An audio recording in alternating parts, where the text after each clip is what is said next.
Okay, so from what we've discussed, from what we covered, we have seen we now know what organic chemistry is about. We now know the different concepts of organic chemistry, the likes of hybridizations, how organic chemistry, how the covalent bond, that carbon hydrogen bond is formed, how the carbon bond is formed, how the double bond is formed, the triple bond, how they are formed. Okay, we now know that. We now know the different functional groups of organic compounds.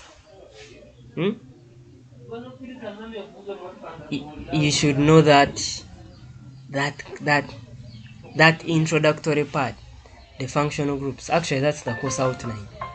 That's what we need to cover, okay, for us to finish the organic chemistry. You need to know isomerism, okay, the types of isomerism, the isomers and stuffs like that. And then finally, the nomenclature. Now, with nomenclature, that one, it should be part of you. Naming organic compounds, it should be part of you. Because now, wherever we are heading to, we shall just be writing compounds and I say the name. Or I write compound with its name. Oh, so now it is going to be assumed that nomenclature, you can name anything. You can name any part. Okay? Yes, so it should be part of it. So let's talk about the different organic reactions. Now, generally, these alkanes, these organic compounds, their reactions are very slow compared to inorganic reactions. For instance, if I get carbon and I react it with oxygen, okay, it is there and then I'll get the product. If I get maybe calcium carbonate, okay, calcium carbonate, and I add there HCl, I'll just there and then I'll get the products. Okay, these reactions, they are instant, the inorganic reactions. But for organic reactions, for them they are slow and actually hectic. That for them to effect them, you need to use catalysts. Now what are catalysts? These ones, they are compounds, okay, that do not participate in a chemical reactions. They are not reactants. However, they speed up the rate of formation of products by providing an alternative path with lower activation energy. We shall study that in chemical kinetics, where you will enjoy that. So now these catalysts, okay, for these organic compounds being slow, that even some cannot occur if you don't provide that catalyst, okay. And as if that is not enough, they yield different products, okay, depending on the conditions given, okay. For instance, you want to produce ethanol, so you want to produce ethene, okay, which is CH2, CH2, that is ethene, and you heat ethanol, which is CH3. You studied this in OLEV. CH2, then OH. You heat ethanol with conc sulfuric acid. Okay? Now, if you don't heat this at a temperature within this range, 170 to 180 degrees Celsius, you cannot produce your ethene. Okay? You cannot produce your ethene, which implies that actually this reaction, these organic compounds, you require to specify the conditions. Okay? You require, yes, they are slow, so they require catalysts, but even catalysts, the condition must be specific. The conditions must be specified. Okay? Yes. So when considering a particular organic reaction, the condition at which a given reaction is taking place must be specified. That's why when I say synthesize, maybe I give you a given synthesis, and I say synthesize this from this. You must be able to specify the conditions. That if you fail to specify, or if you fail a given condition, then everything becomes wrong. Why? Because if you don't specify that condition, okay, then you cannot produce a product. So therefore, in organic chemistry, we shall always be as careful as possible. Where I say the reactants are these ones, where I say you are forming this as your product, where I say the reactant must be this, that's what it is. Okay? Otherwise, if you write your own reactants, if you do your own conditions, then you cannot form that product. And automatically, the reaction becomes wrong. Is that okay? Yes. Now, like I told you, for you to form a new product from a given reactant, or to form new products from reactants, the bonds within reactants, okay, they are broken. The reactant molecules, the bonds are broken, and then new bonds are formed. Okay? So before you even talk about the organic reactions, you need to first know the bond breaking in organic reactions. Okay?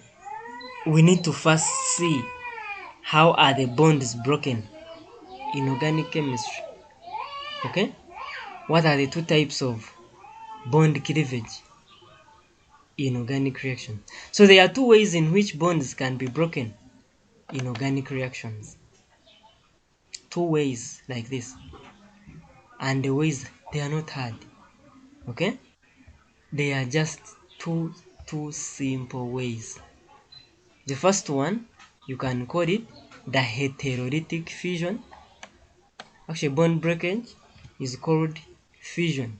Fission means separating two things. If you have this and you split, so that is fission. Okay? Don't confuse it with fusion. You know English is an issue. Some of us, me inclusive. Where it's fission, for you write fusion. And where it's fusion, you write fission. Now fusion means separating. But fission means fusing. Bringing things into contact. So with heterolytic fission, here, a bond is broken, and the two electrons that form that bond are taken up by one atom, okay, and the other atom gives up on the electrons. So this is the type of fission where there is unequal sharing of electrons. Okay, unequal sharing of electrons. For instance, let's say we have this bond. This is bond, this is A, and the A is bonded to B. Now, because these two atoms of ours have different electronegativities, okay? In organic, have we talked about yeah, we have. Yes, we have. So if electronegativity is hard, you can go and watch our video. But with electronegativity, that's the tendency of an element to attract bonding electrons more to itself. Okay? And the other atom is more electropositive. So if you have atom A and B, and atom A and B are covalently bonded together. Now with a covalent bond, it means it is formed by equal sharing, by sharing of electrons, where this one brings one and this one brings one, and they share those outermost electrons. So since they are sharing, since they are contributing and each atom is contributing, it is assumed that they are going to equally share. But because one atom is more greedy for electrons than the other, in other words, one atom is more electronegative than the other, then the more electronegative atom is going to attract, instead of sharing them, they are attracted towards to the most electronegative atom. Is that okay? So whereby if some factor occurs and the factor involves breaking this bond, okay, if there is any factor that will happen and it involves breaking this bond, then this bond will break, okay, there will be fission of this bond where one electron is going to take up all the two electrons, one element is going to take up all the two electrons, okay, and it becomes positively charged, okay. If you take away all the electrons within this bond, oh my god, what is that even I'm writing? Now I'm going to rub everything. If I do this, you can't rub one. So you have atom A bonded to atom B, okay. I don't know where my attention is. And these two atoms have different electronegativities, okay. So the one which is more electronegative, it will try to attract the bonding electrons more to itself, so that when you come, okay, and split this bond, okay, the more electronegative atom or element, it will become negatively charged. It will take away all the electrons, and the other one which is positively charged, it will become, the one which is less electronegative, it will become positively charged. And so because you are forming ions, and because this bond breaking doesn't involve equal sharing of electrons, you can see one takes it all, another one gives up. Then this one is called heterolytic fission. And usually this one happens in organic reactions. I hope it is okay. Let me check electrons. So I hope this one is okay. If there is a question, it's okay. You can unmute and speak. So no question. Now with homo means same. Let me use this pen. Homo means same. Okay? Or you can say one, but homo means same. And with this type of fission means breaking, okay, splitting. So with this type of fission, it is the resulting electrons within a covalent bond. Yes, the bond is broken and the two electrons are equally shared. Are you seeing this word? The two electrons are equally shared by the two atoms, where one atom takes one electron and another atom takes another electron, okay, and this results into the formation of what we call the free radicals. Now maybe okay, let me first illustrate this. I will also illustrate. So you have atom A, and this one usually occurs in atoms having same electronegativities, atoms of the same element, having almost similar electronegativities. So they are equal, okay, the grid is the same, they are equal. So therefore when you come and you want to split this bond, maybe let me change a pen, and you want to split this bond, they will share the electrons equally. The two electrons making this covalent bond, they will be shared equally, in that One is going to take up one electron, okay, and another element also takes up one electron. And in chemistry, when you are writing, if I write a full arrow like this full arrow shows that two electrons are moving, okay? It shows movement of two electrons, okay? And where they move from here to here. But if I get this arrow and I split it, maybe let me split it with blue. If I get this arrow and I split it like this into two half arrows, one arrow is going to be like this and another arrow is going to be like this. So these are the half arrows that I'm using here. So because of fission, the bond is broken. One electron is going to be taken up, okay, by one atom, and the other electron also taken up by the other atom. So the result is going to be astonishing, that I'm going to form two atoms, but each will have that unpaired electron. And how do we represent unpaired electron? By using a dot, okay? By using a dot, this, okay? Now, if you write this, you'll be wrong. If you write this, you'll be wrong. This is not, this is ampere. This is something different. And this is something different. Even if it is maybe chlorine, and you write this, you'll be wrong.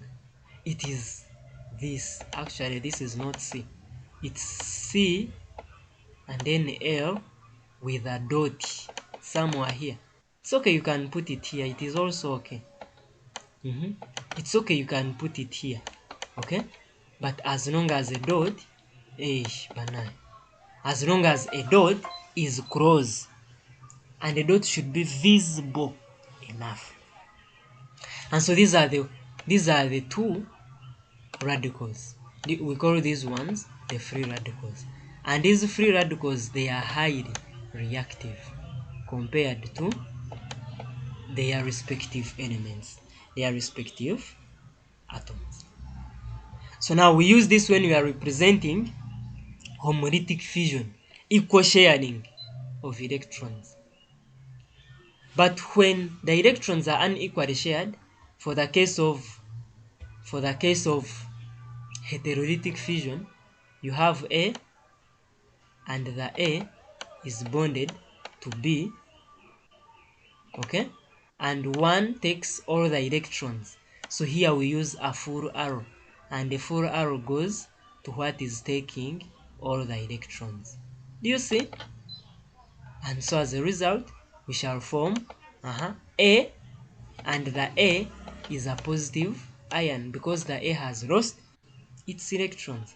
And then we form B, and the B is also a full negatively charged ion because it has received all the electrons. Is that okay? Do you get the difference between homolytic fission and heterolytic fission? If you get this, then you'll be okay as far as mechanisms are concerned. If you know that this is a half arrow and this is a full arrow, in the same way I illustrated it here, you'll be okay to go. Any questions for me? Please ask. Please ask.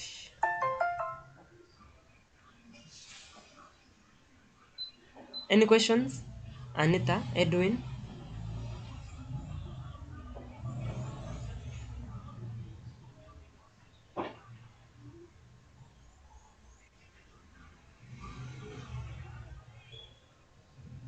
No questions?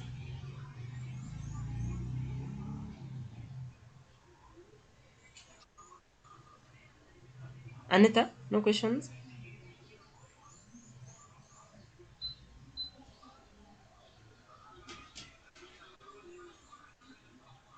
We proceed? Or I check the chat box? Proceed. Okay. The team is saying we proceed. Anita, I want to hear from you. We proceed?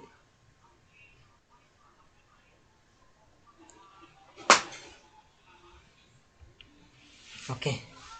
So, okay, let me check the chat box and we proceed.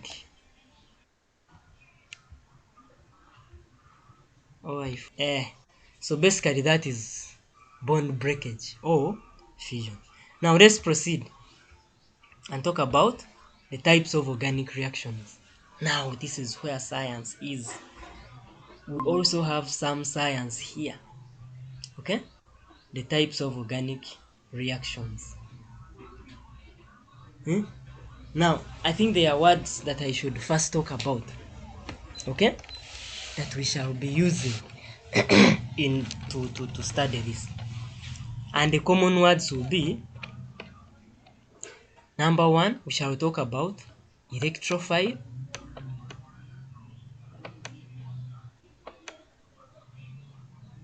Okay? We shall talk about electrophile. We shall talk about, can you guess which other word? Yes, yes, yes. Nucleophile.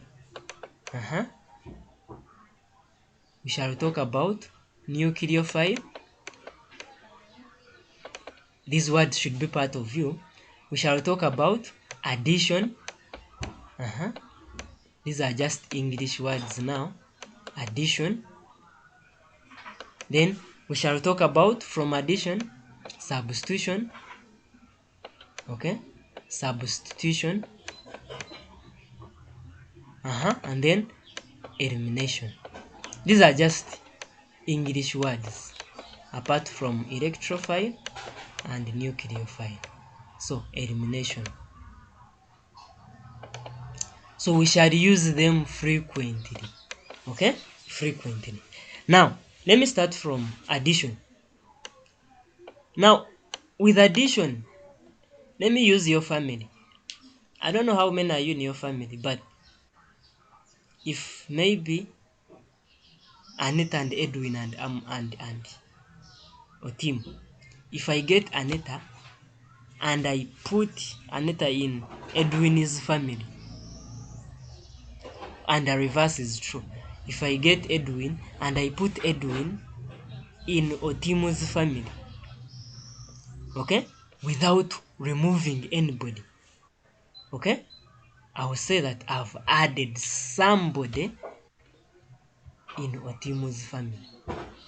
Okay, so addition, you add but you don't take. Okay, and that's what we should be doing. You should bring more students but not taking students away. Actually, if you have anybody who wants to do BCM, who wants to study, you can bring them. It's okay, it's okay. The space is there, the desks are enough. So, addition, you bring, but you don't take. Okay? That's addition. But with substitution, if I get Otim and I put Otim in Anita's family, and then I remove I remove a brother, then I'll say I have substituted the brother with Otim. Or in case a student, maybe I get a new student, maybe my class, assuming the class accommodates 4, and I want to add a student, but the class accommodates a maximum of 4. So I'll come, bring a student, and take away 1 and remove 1. So that is substitution. Talk about soccer for the soccer lovers. Assuming, now for me I support Arsenal. Yes, the only team.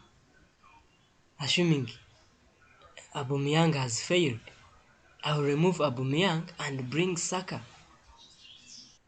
Assuming Messi has failed, I will remove... No, Messi can't fail. Assuming Ronaldo has failed, I will remove Ronaldo and bring in Messi. Okay? So that is substitution. You remove and you replace. Okay? And we are going to be using these words. Then with elimination, here you remove. Maybe a given player has been given a red card. That is elimination. You have removed the player without substituting, without adding. Okay? Assuming there is, in class, there is maybe a student who has misbehaved. You send a student out of the class. You be like, now like I was teaching Form 3, that very first lesson I'm the one I told. They were their first lesson on Zoom. So the students would always unmute, mute, unmute, mute, unmute, mute. Eh? I would say please mute. Actually, I would mute, they unmute, mute, unmute, mute, unmute. So what I did, I eliminated one student who was becoming rampant. I removed. Okay? So that is elimination. And we are going to use these words. Okay? So that's why I had to talk about them individually. To remind you, yes, they may seem obvious, but they are not as obvious as you think or as you may think. Okay? Now let's talk about the nucleophile and electrophile. Now an electrophile, this is an electron deficient species. An electron deficient species. For example, oh sorry for that. If I have sodium, okay, and the sodium loses its one electron and becomes sodium ion. Now this sodium is electron deficient. I've used what is common. Okay? If I have bromine, okay, and this is bromine, and maybe one bromine takes away all the electrons, and the other one loses the electrons. So the one that loses the electrons becomes Br positive. And so this one becomes an electrophile. So an electrophile is an atom or groups of atoms. That's why I said species. Okay? That is electron deficient. So it will always seek for electron-rich centers. Okay? It will always seek the electron-rich centers.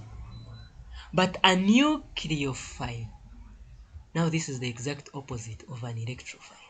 Now this is an electron-rich species. For example, if I say Br and then minus, now this Br minus, because of this it has received. So it is an electron-rich species. Okay? If I say water, now this oxygen, it has two lone pairs of electrons. Okay? This one and this one. So because of these electrons, it is an electron-rich species. I'm going to show you how. Okay? But this is more physical chemistry. But I will show you how. So it is an electron-rich species. Okay? Yes. Now, if you know what an electrophile is, a nucleophile is, addition, substitution, and elimination, then you know the types of organic reactions. Let's do the rubbing. You know the types of organic reactions. Okay? Now it is going to just be marathon. And the organic reactions, they can be classified according to the reacting molecules that are taking place in such a reaction. Whereby number one, you have an electrophilic addition reactions. So the electrophilic addition reactions. Now with this, you see, you are adding an electrophile on a reacting molecule. Okay? Should I repeat? You are adding an electrophile on a reacting molecule. And what is an electrophile? an electron deficient species or an electron seeking species. And species, I'm using species to mean an atom or a group of atoms, okay, that are electron deficient. So electrophilic addition reaction where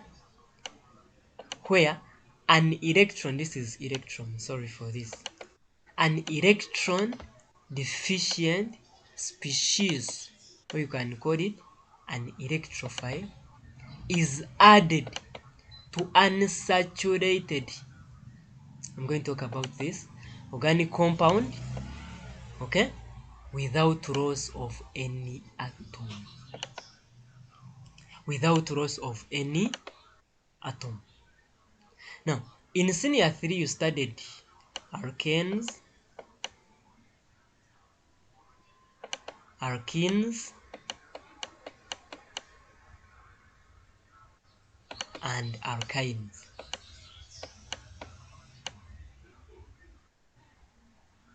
Okay? That was senior 3. Now, you saw that these ones with a single bond, they are saturated organic compounds.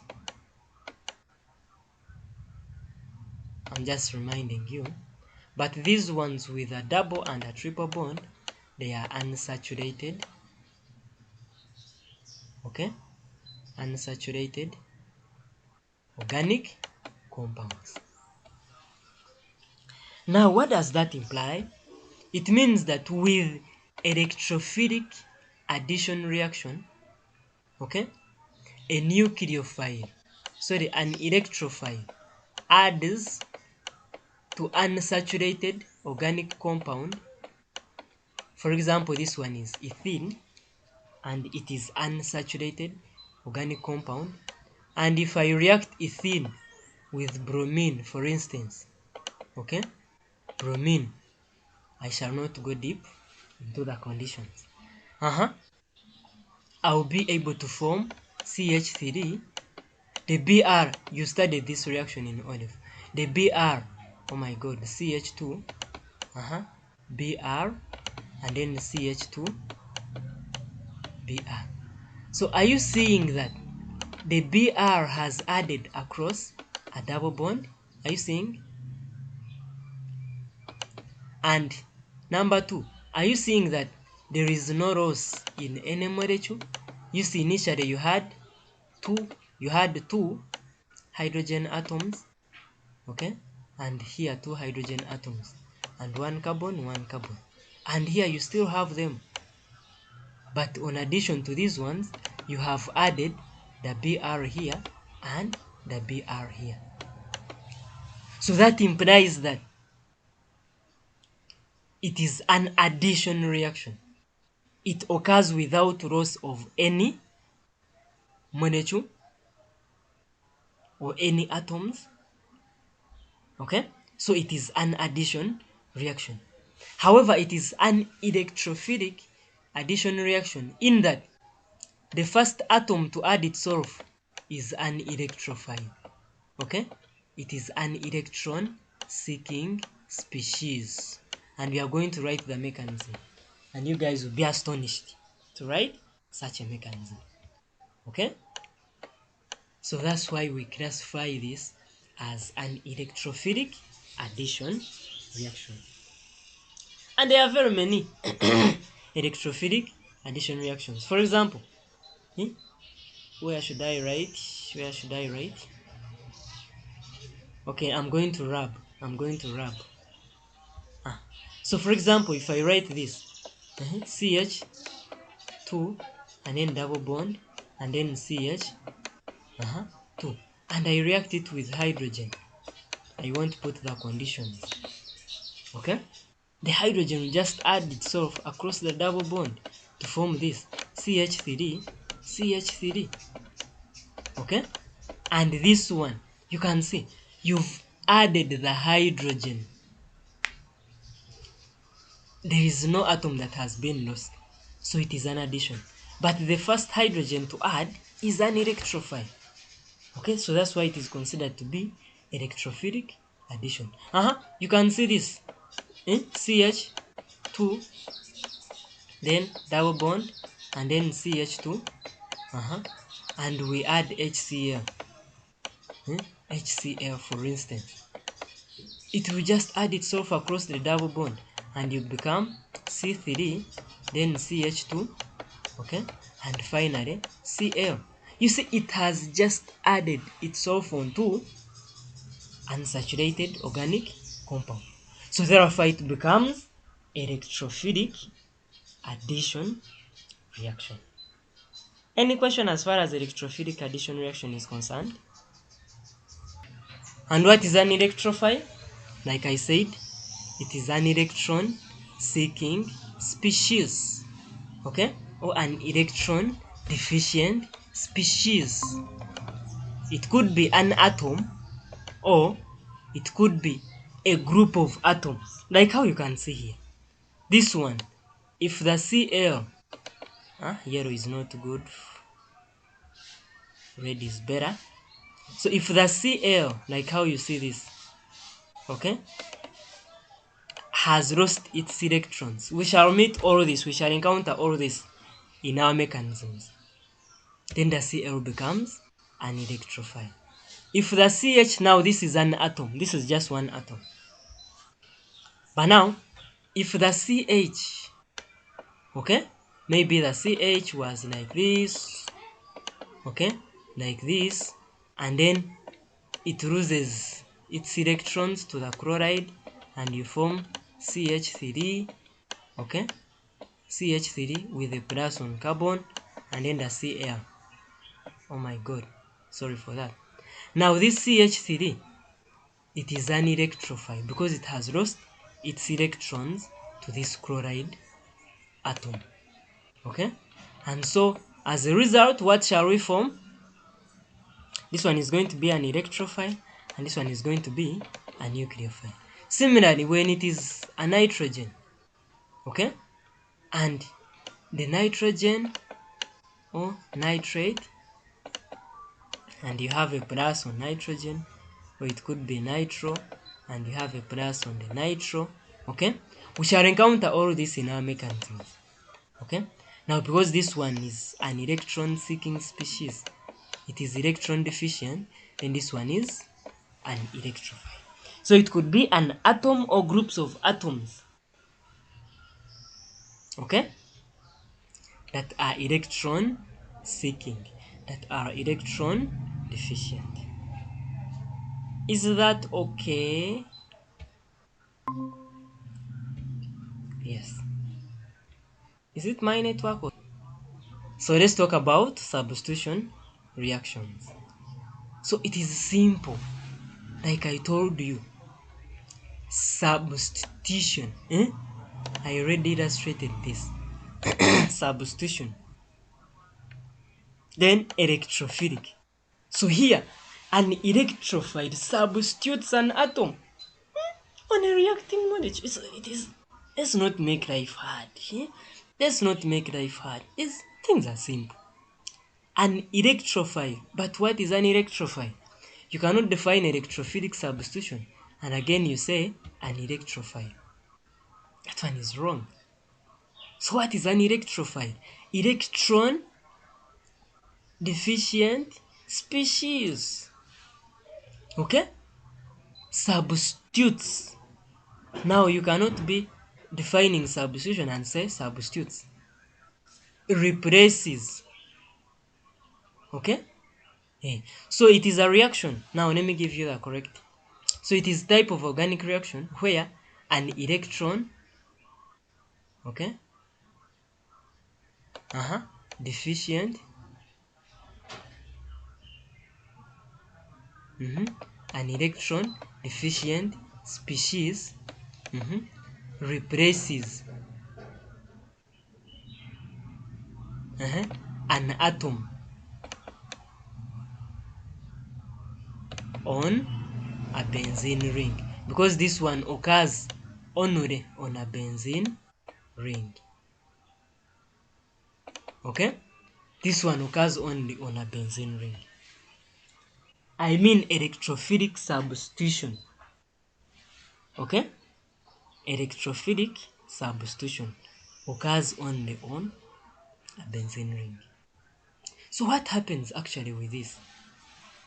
Let's say you have your benzene. Now, I'm sorry, I'm going to introduce you to benzene, but just for a moment. Okay? So let me draw this. This is our benzene. That's how we draw benzene. So on each corner is carbon, and each carbon is bonded to one hydrogen. On each corner is carbon, and each carbon is bonded to one hydrogen. So it is like this. It's like this. Okay? It is like this. Now for electrophilic substitution reaction, an electrophile, maybe we shall do the mechanisms always, and you do something and you form this electrophile. Okay? CH3, and you have a plus on carbon. So this electrophile is going to be added on a benzene ring. Okay? This electrophile is going to be added on a benzene ring, but it cannot be added together with the hydrogen. Okay? This arrow is not showing movement of electrons. I'm not writing a mechanism, but I'm showing you how it is going to be added. Okay? I repeat, this is a disclaimer, because if you do this now, this is madness. But anyway, students, this is a disclaimer. This arrow is not showing movement of electrons. I'm not writing a mechanism. Okay? Not mechanism. Let me write it. This is a disclaimer. So I'm just illustrating. So this CH, it will be added on a benzene ring, but it cannot be added together with this hydrogen. So as the hydrogen must therefore go away. Okay? And so what shall we form? We shall form our benzene ring. Okay? I'm not writing a mechanism, please. So we shall form our benzene ring. With the hydrogen, it will be there. The hydrogen, it will also be there. And the hydrogen, it will also be there. And this hydrogen, it will be there. And this one, the same. Okay? It will be there. There is hydrogen down. But now this one, it has been replaced by this group, CH. Oh, I want a different pen. By this group, CH3.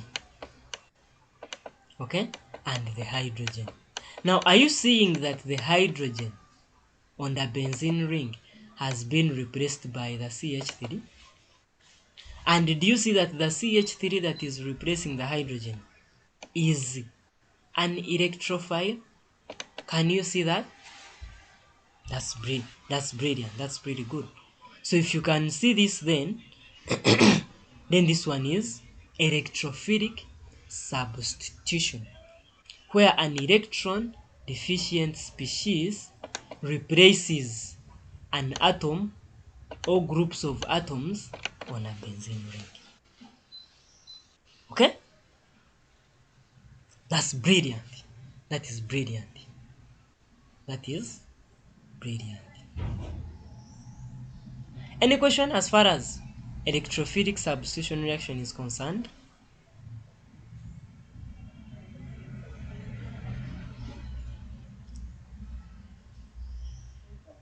So, like I told you, a nucleophile, it is an electron-rich species.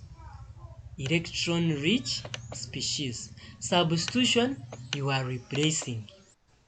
So therefore, with nucleophilic substitution, it's a reaction where an electron-rich species, okay, replaces an atom or groups of atoms on a reacting molecule. Okay? So type of organic reaction where a nucleophile, you say an electron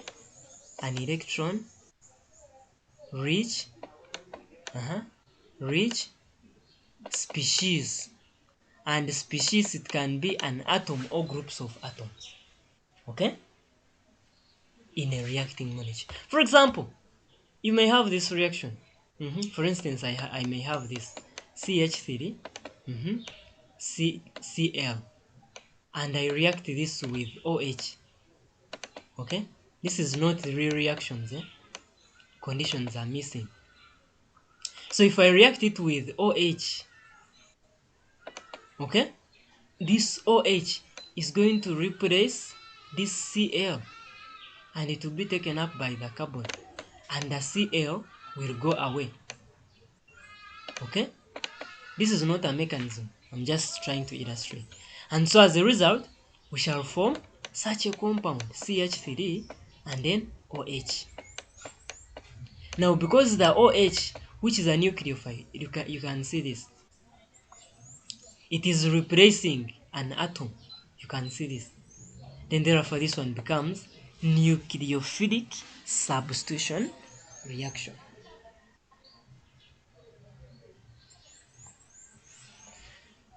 I hope that one is okay. Do I need to repeat that?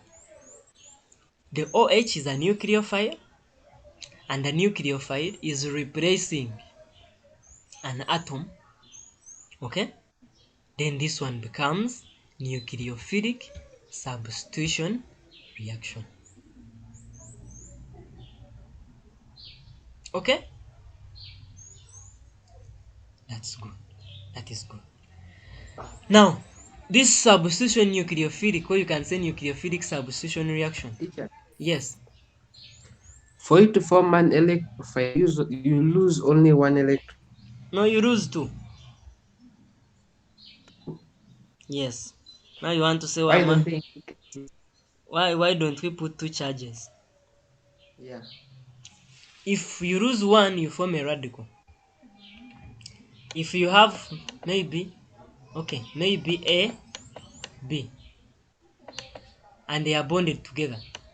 If A lose this covalent bond, this one is made up of two electrons. Okay? Now, if B takes all the two, okay, then it means that A would have lost two electrons. Okay? And so the A becomes A plus, and the B becomes B minus. But if they lose one each, this is our AB, and A loses one, let me illustrate it with kind of different pen, and A gains one, of course, and that's how we represent one, and B also gains the one. It means it is gaining one, losing the other one. Then we shall form what we call radicals. Okay, and this is A radical and B, okay, radical. So I hope you get the difference.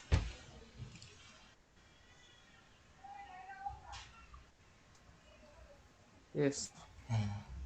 So therefore, all these ones, they are free radicals, but here this one, it is an electrophile, but this one, it is a new nucleophile.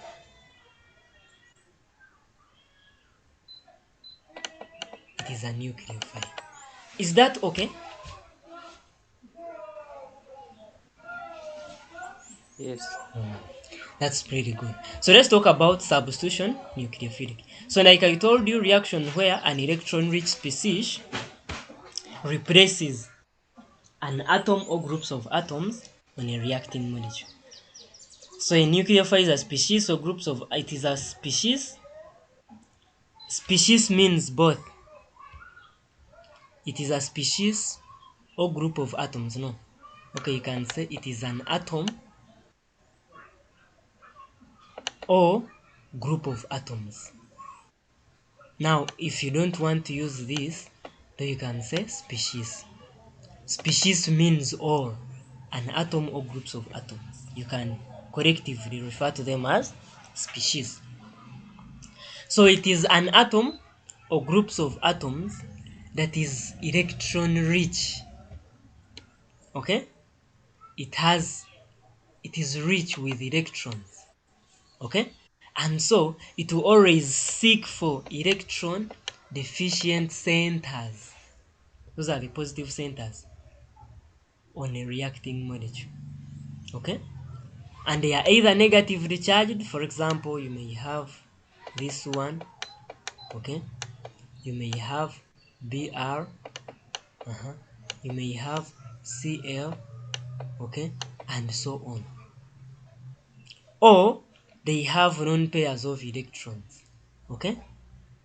Neutral, it is there. Or neutral, but if I rub, everything will go. Neutral with lone pairs of electrons, such as water. Now water, you can see it's neutral. But the water, like I told you, you have two lone pairs of electrons on the water. Now let me illustrate this. For oxygen to combine with hydrogen, okay, the oxygen has 6 electrons in the outermost shell. Okay? So out of 6, 1 is going to overlap with hydrogen to form that one hydrogen covalent bond. Okay? Oh my god, this is hydrogen. And the other one also overlaps with another hydrogen to form that hydrogen covalent bond. So out of 6, you have used 2, meaning you have a balance of how many? 4. So now the 4, they are the ones which group in pairs, and you form one lone pair and another lone pair of electrons. So that's the structure that you shall have. So now, because of these 2 lone pairs of electrons, it makes water an electron rich species that can easily be donated. We have ammonia, NH3. It is also a neutral molecule, but the nitrogen has a lone pair of electrons. Okay? You see, nitrogen has 5 electrons in the outermost shell. So of the 5, it is going to use 1 to bond with this hydrogen, uses another one to bond with this hydrogen, uses another one, now we are studying some physical chemistry, to bond with this hydrogen. So as a result, you've used 1, 2, 3. So out of 5, you remain with the 2. And there are these 2 that will form our lone pair. And you have such a structure. So because you have lone pairs of electrons, these electrons can easily be donated, okay, to a reacting molecule in a reaction. These ones, they can easily be donated to a reacting molecule, okay? So it makes them nucleophiles, okay? And also these ones, or it can be both. For example, this oxygen, it also has lone pairs of electrons. This chlorine, full of electrons. Actually, is it 3 of them? Yeah. One there and another one here. Okay? So they are rich in electrons. Okay? So if an electron rich species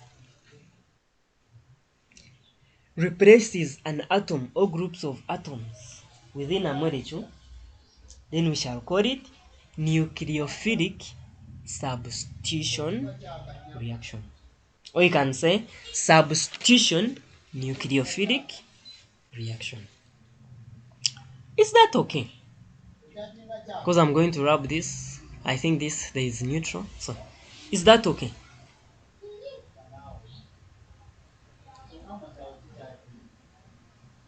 Yes, I hope that is okay. I hope that is brilliant. A neutral but with lone pairs of electrons. Now, our nucleophilic substitution reaction can be classified into 2 also. Now, this is what confuses students most. But for if you are sober, it becomes easy. So you just need to be sober. Okay? substitution nucleophilic can be categorized as number 1, SN1, number 2, SN2. So substitution nucleophilic reactions can be categorized as either substitution nucleophilic bimolecular or substitution nucleophilic unimolecular.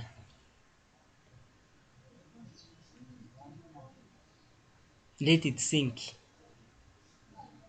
I repeat, nucleophilic substitution reactions can be categorized as nucleophilic substitution bimolecular and nucleophilic substitution unimolecular. Now let's start with each. I think let me start with the easiest. It is substitution nucleophilic unimolecular. Now in this, yes, a nucleophile is replacing an atom, but in the rate determining step, okay, there is one molecule that is involved. So the molecularity is 1. And what is that rate determining step? For instance, if I'm writing this, if I have such a reaction, okay, C, okay, oh, no, this is too much. So CH, 3, and then CH, and then CH3. Are you seeing this? Now, if I have this halide, and this halide, I'm reacting it with my sodium hydroxide, okay, and I do the heating. The OH is going to replace this Cl with ease, okay, and it will be substitution nucleophilic unimolecular. Why unimolecular? If you are to check on the mechanism, for instance, okay, this is sodium hydroxide, it's supposed to be OH. So this will be sodium hydroxide, okay, that will dissociate to give us the sodium ions, okay, and then the chloride ions. But the interest, the OH ions, sorry. Where am I getting the chloride from? But the interest is on this OH. Now, since this OH is highly nucleophilic, and this carbon atom here, it is highly electrophilic. It is electron deficient center, this carbon. So the OH is going to come, okay, and donate its electrons, okay, to this, and this one partially breaks. Now, the result that will be formed, we shall form a compound that has, actually, sorry for that, I'm writing for the first one. I don't know what is wrong. Okay, let's first do this SN1, the one it's the one that is. So if I have my compound CH3, C, and then this is CH3. Let me write all of them so that I can easily explain. So this is the Cl, and the Cl, I add the OH, then we shall form, and I do some heat, then we shall form CH3, and then C, and then C, CH3 with the OH here. So the OH has replaced the Cl. Even with this, that's what we shall form. CH3, CH2, OH. This is Cl. The problem, you can't rub with what I'm using. So here you must be careful not to make a mistake. So this is Cl, and you react it with OH. Then we shall form CH3, CH2, OH. Now, however, this reaction here, it is so hectic. It is slow. That you require too much heating to form this alcohol. But for this, the reaction is quick, and the reaction follows the SN1. Okay, that is substitution nucleophilic elimination. Now, why is it M1? Because of this, you are seeing these methyl groups, this one, and this one. They highly stabilize this carbon.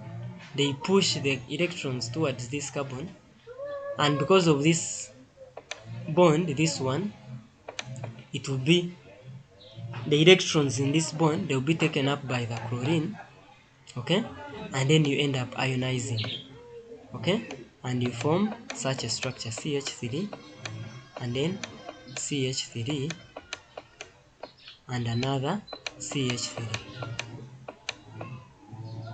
okay, now with a plus on this. Now after having a plus, now the OH will come in. So it is one molecule that is involved per stage from here in this rate determining stage. It's one molecule that is involved. Which one molecule? This OH. Sorry for that. Someone was keeping me busy here, so. But just a moment.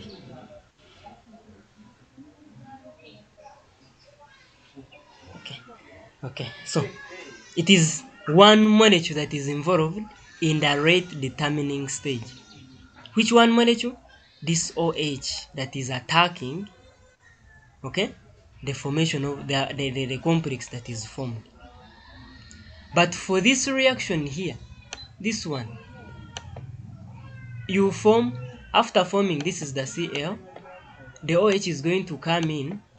Since the Cl is highly electronegative, the OH is going to come in and donate its electrons, and this bond temporarily breaks. It doesn't break the whole of it, okay, but it will temporarily break. And as a result, what shall we form? We shall form the CH, the CH2, okay, and then you have the Cl here with dotted, the Cl here, and you have another OH here, okay, then with the plus here, okay. So if this is now our activated complex, now our activated complex has both the OH and the Cl, whereby the Cl now will dissociate. If the activation energy is enough, it will dissociate to give you back the products, okay, and if the activation energy is not enough, then it will go back to give you the reactants.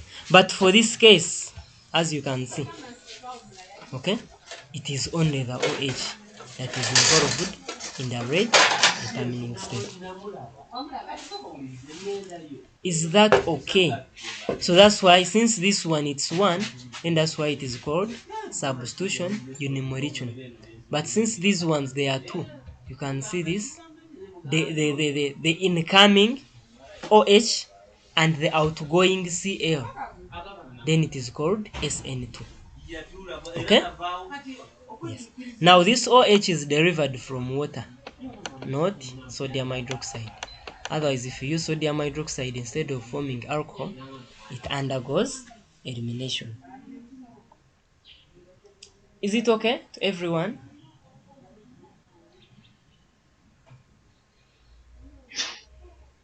Excuse me, sir. Yes.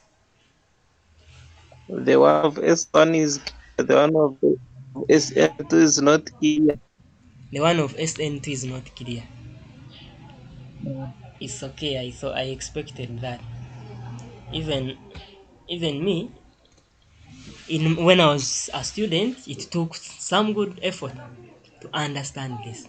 But we shall do more of these. We shall do more of these mechanisms, and we get to understand them deeply. We get to deeply understand them. But it's simple. You have your primary alcohol, okay? Your primary alkyl halide, for instance, okay? Now, because this Cl is highly electronegative than the carbon, this bond is on carbon, not hydrogen. Then the Cl tries to attract the bonding electrons, making this carbon to be more electrophilic. Now the OH comes in and donates its electrons. Now it attacks from the other side. Now also when it donates, then this bond temporarily breaks. Now when it breaks, it doesn't go. You form an activated complex. Okay?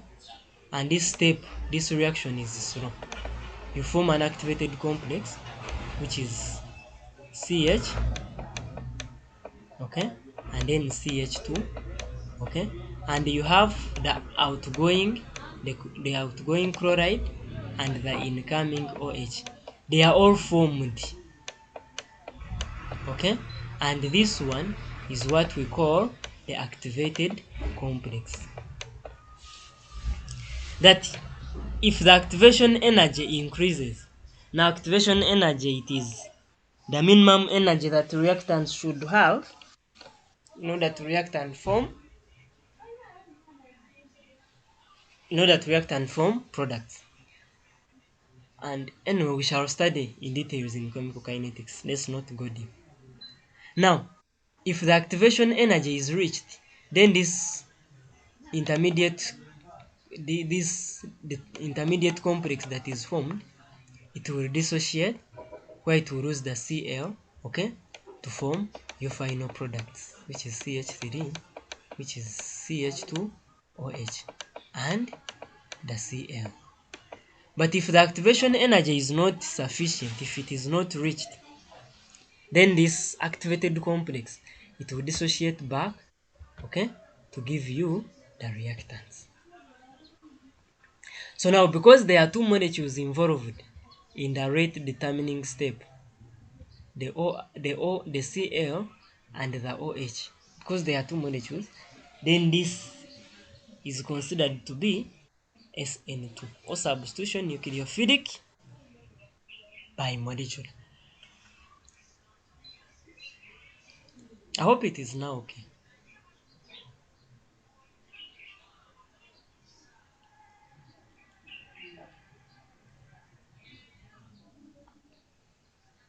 That's good. Now with elimination, here you just remove. Elimination means remove. Okay? Elimination, you remove. Reactions, and I prefer this because of reasons best known to me.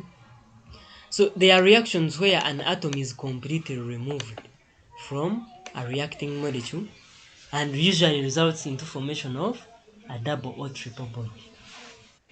And for instance, you have this CH3, CH2, Cl,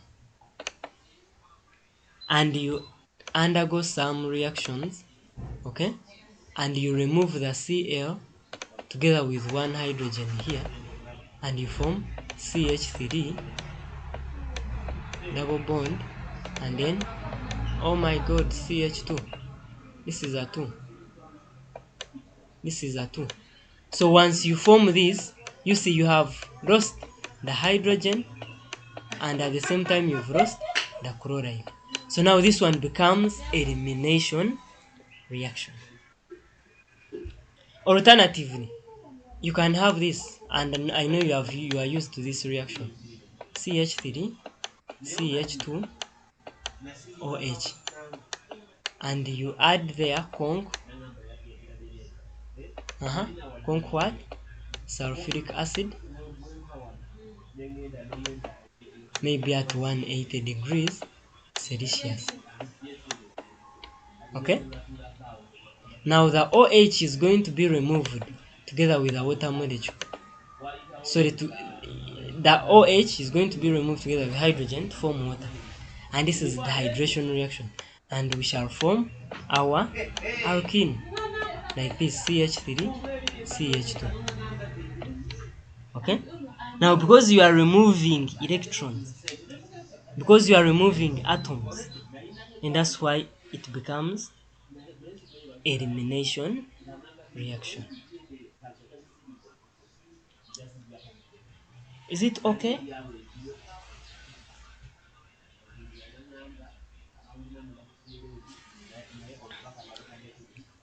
Now finally we have what we call addition. We have what we call nucleophilic addition reaction. It's not here, but let me write it. Nucleophilic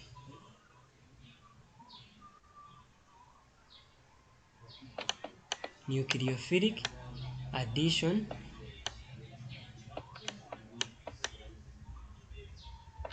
reaction.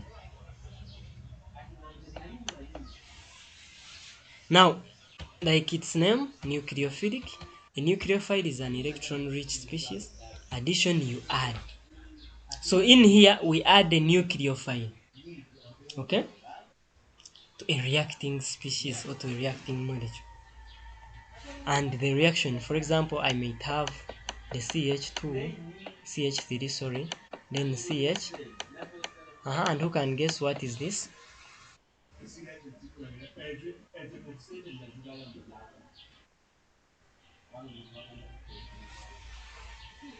And nobody can guess. This is an aldehyde. You remember that first lesson where we introduced the functional group.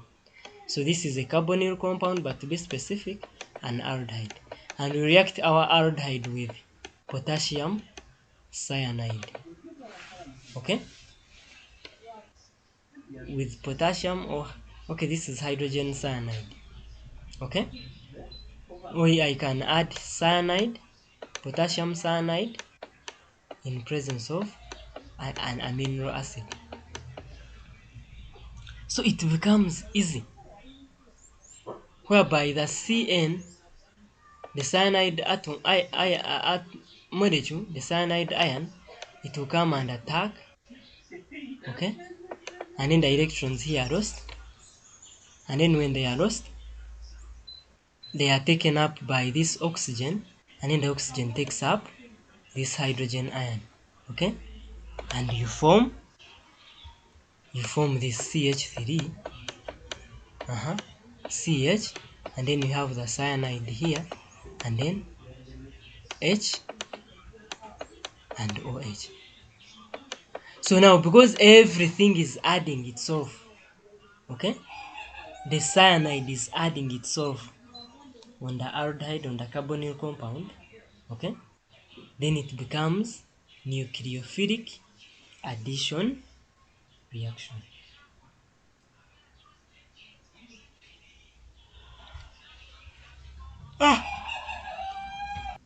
Okay, like factors which affect organic reactions, like I told you, these organic reactions, they are complex, they are perplex. So in their reactions, they require specific conditions. That any variation in temperature, any variation in a particular condition, then you cannot form any product. And the conditions include, number one, if it's temperature, then specify that temperature. For example, if it is HCl, the hydration of ethanol to form ethene. And if they tell you that it occurs within this range, 180 and 170 degrees Celsius, if they tell you that it occurs within this range, okay, any slight variation, any variation from 170, and maybe you put to 140 degrees Celsius, I assure you form totally different product. Totally different thing. And maybe you react it at 0 degrees Celsius, you form totally different thing. Okay? Totally different thing. So therefore, when you are carrying out any organic reaction, then you must specify. You must be specific as far as conditions are concerned. A moment. So it's okay, guys. So if the reaction is specific and the reaction wants you to carry out, you want to produce ethene from ethanol, and I've told you to keep this range of temperature. Any slight mistake and you put it at 40, you form, I assure you, you form a different thing. And we shall do reactions and you see how you are forming different things. Okay? At 0 degrees Celsius, you form a different thing. Totally different thing. So I can give you a question, and I give you maybe this CH3, though I'm not going to answer it now. CH3 CO OH, and I do this, write the final product, and I put conc, and if it is concentrated acid, still specify conc sulfuric acid, okay, at 170 degrees Celsius. And then I can also give you this same ethanol, CH3, CH2, OH, okay, and I give you same conc sulfuric acid, sulfuric acid, and instead I give you 140 degrees Celsius. Now if you write your ethene here, I will cross you. Alternatively, I can also give you conc sulfuric acid. I can give you ethanol. And I give you your conc sulfuric acid, and I give you 0 degrees Celsius. Similarly, when you write your ethene here, I will cross you, and this is the assignment I'm going to give you. Go and find out the products that are formed, okay, when this at 170, at 140, and at 0 degrees Celsius. The answers that you find, they will be so astonishing. Okay? Good. I won't tell you anything. So also, you need to verify the nature of the solvent. For example, are you carrying out the reaction in an aqueous medium or in an organic solvent? Also, this one matters. For example, let me also illustrate. You know, when you are reacting bromine with maybe this, let me change the pen. Yellow can't work in yellow. You are reacting your alkene CH3, CH2, with CH2, with bromine. Okay? Now this one can occur in two ways. You can use an organic solvent such as carbon tetrachloride. You get a different product. Even when you react the same reaction, CH2, CH2, bromine in aqueous solvent, water, okay, you will also get totally different product. Okay, so you can also find out the products that you can get. So basing on the nature of the solvent, okay, it also determines the product that you are going to get. So therefore you must specify the nature of the solvent by which you are carrying out that reaction from. Then the structure of the reacting molecule, yes, the structure. That's why we studied isomerism. Okay? That's why we studied isomerism. And it affects in several ways. Number one, the steric hindrance. And with steric hindrance, I mean, maybe you have your carbon atom, okay, with a functional group. somewhere and the carbon atom is combined or has the different alkyl groups.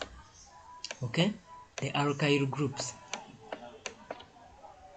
Okay, and then the other one you have the carbon. Okay, oh my god, you have the carbon. Okay, same functional group OH, and you have now and then the other one is H. Then you have another one. Okay, this is the carbon and this is the functional group, and the rest are H's. Now these reactions, they will undergo different okay, they will be the same, but they will require different conditions.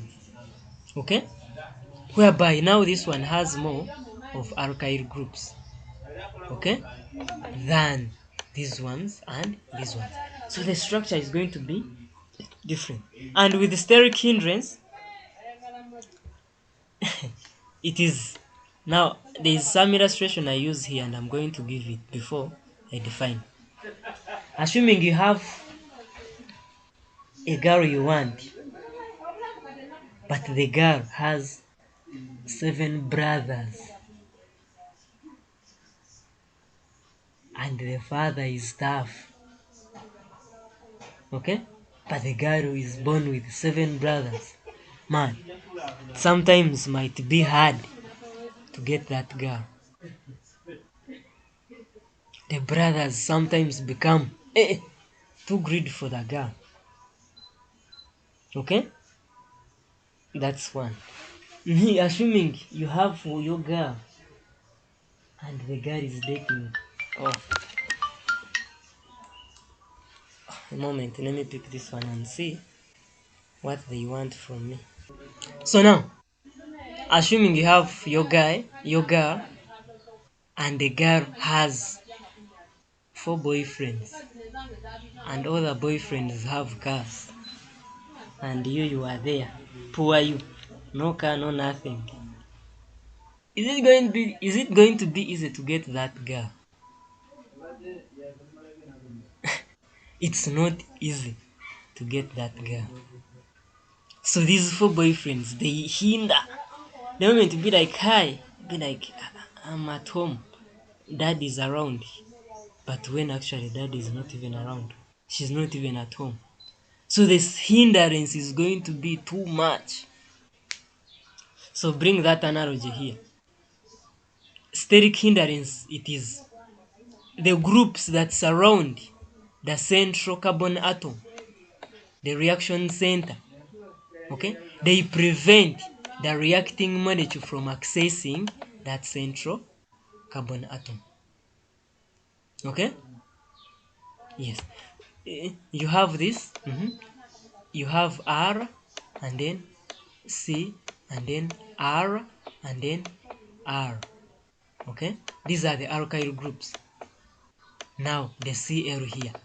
Now the OH that is coming, it will have to attack this carbon atom here. But you see the carbon atom it cannot be accessed, inaccessible. Okay, let's talk about amines. You have your amines. Okay, you have R here, you have R here, you have R here.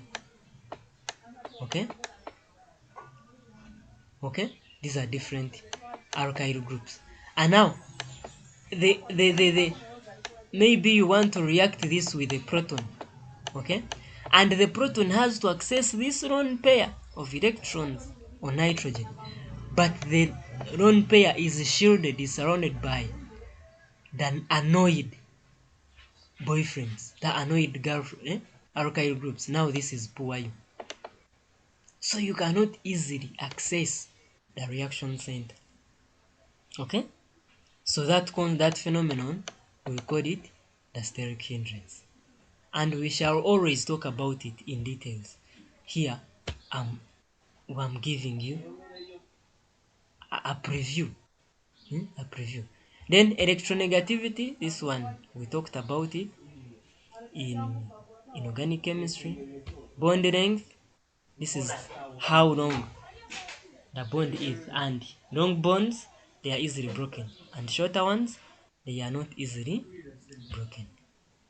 Then, and since reaction occurs by breaking a bond, then the bond breakage, the bond breakage, then the higher the rate of reaction, and the stronger the bond, then the lower.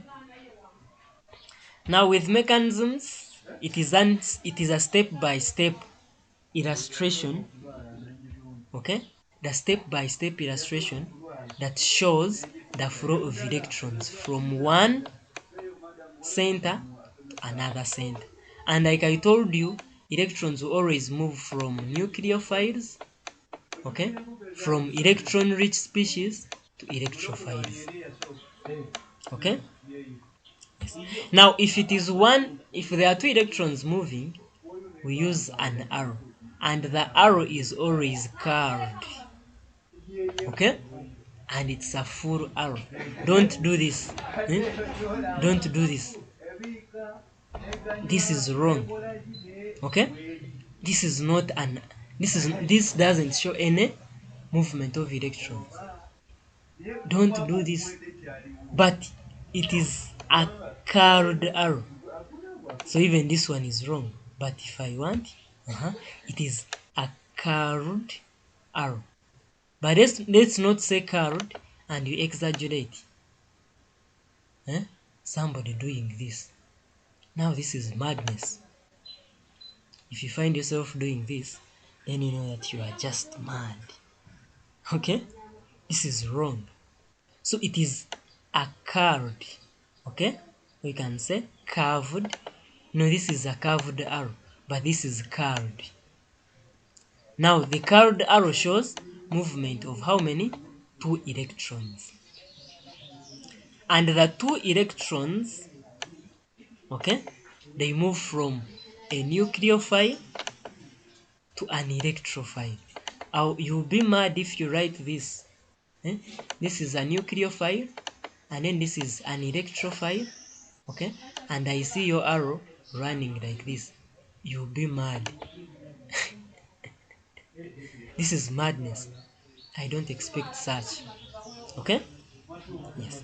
So if it is one electron, the reactions which involve formation of radicals, and it's one electron that is moving, then we use half an arrow, and the half arrow is also curved, okay?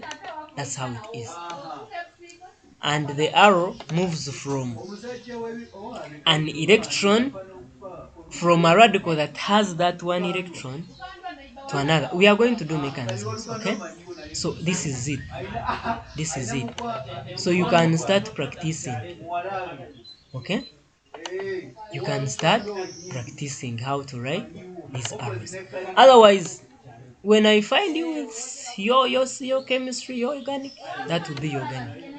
Okay? If I find you with this, that's organic. If I find you with this, with this, with this, that's your own organic chemistry. Okay? And I'm going to wrap. So basically that is, I've talked about almost everything here.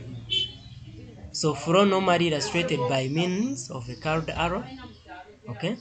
And it is double-headed to show that there are 2 electrons. But if it is just single-headed, it implies 1 electron. And arrow must begin from a center. Actually, it must touch, okay? It must touch. Let me show you. You have that, you have a double bond. Oh my god. Let me choose a pen. Yellow, can't write in yellow.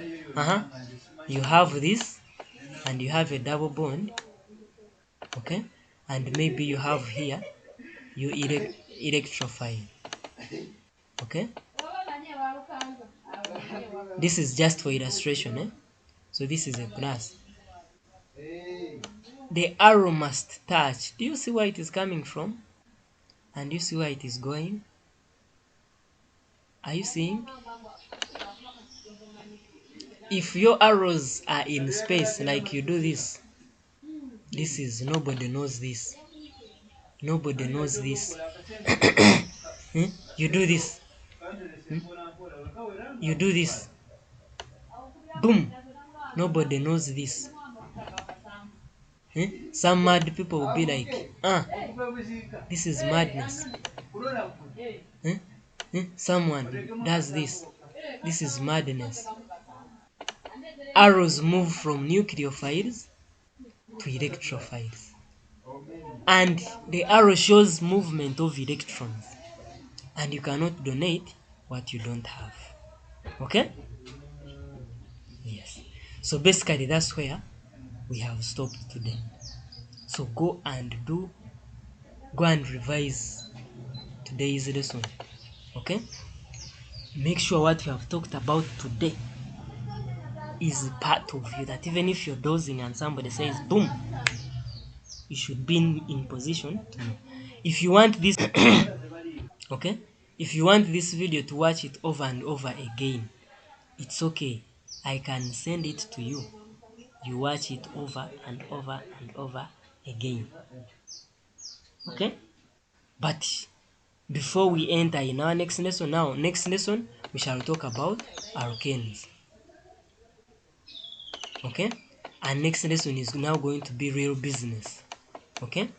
Real business. By the way, for your own information, where we are so far. Okay?